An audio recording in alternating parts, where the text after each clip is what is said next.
So I'm Carol Newcomb, and I'm owner out at the Rosarium Garden Center, and we are going into our 19th season.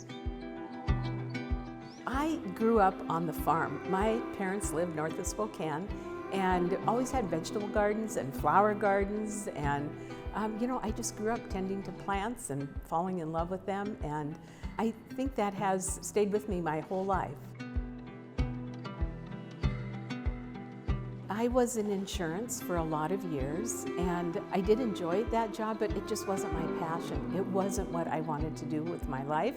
So I went to Spokane Community College for like 4 or 5 years and dipped into every class that they had and absolutely loved it.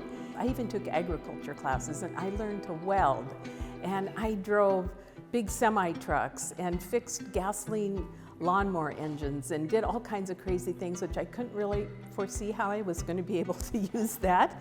But then I met the owner of, was then Northland Rosarium, and he was getting ready to sell. It was a hobby farm for him, and I could see the potential for the business, kind of that entrepreneurial spirit. Over the course of a year or so, we just talked and ended up buying, like I say, almost 20 years ago now, we made that swap and have never looked back and have loved it every year, all the time. During those early years, we were kind of trying to figure out what to do. We had some designers come in and talk to us, but the real change came when we went to England. We traveled to England. We went to a lot of the famous gardens over there, and that garden style really stuck with me. I love the English gardens, how they section things into rooms and topiary kinds of things, and lots of different plant material, big wide borders with color, roses, perennials, some annuals, and that was, I realized, the kind of garden I wanted to create.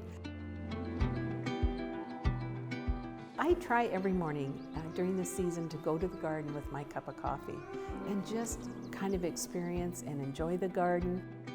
My garden, the plants in the garden are like old friends. So old friends that I haven't seen for a season, oh, now they're coming back and they're blooming, and it's like, oh, look at her and look what he's doing. And so it's always kind of a special experience. It's really like kind of meeting with friends every morning. So it's been so fun to create this kind of a garden, and we love it, and we love sharing it with our customers. So it's just been something amazing.